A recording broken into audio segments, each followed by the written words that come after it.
For our tropical update, of course, Eugene, a major hurricane this weekend. We're not going to spend a lot of time on that. We've got a new area of interest to the National Hurricane Center, and one that was our old TD number 4 that we need to keep an eye on because it is flaring up this morning. And as you can see from the visible imagery, there's a little bit of spin still left over here. It's an open wave as diagnosed from the analysis this morning, but that's quite a flare-up, and that would indicate to me a pretty healthy wave.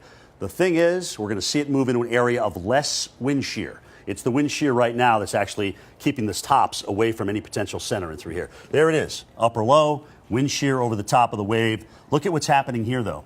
You see the ridging?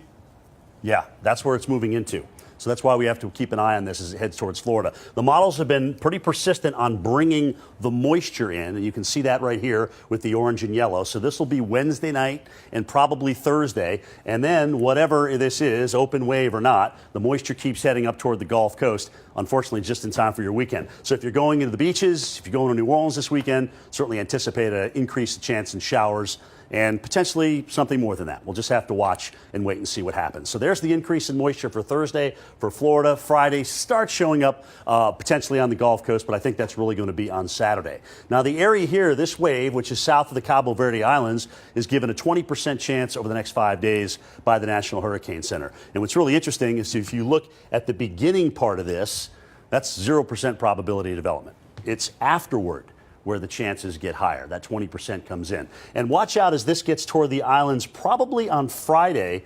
There is a chance certainly at some unsettled weather coming in. These waves sometimes can ramp up as they approach the islands, and that certainly might be the case. Like we saw with our tropical depression, there's tons of dry air out through here that could be readily tapped by our wave. I think the stronger this gets, the chance it actually brings in some of that drier air. Now, we know that the GFS, the American model, at least operationally, has kind of gone gangbusters with this, but the European, not so much, all right?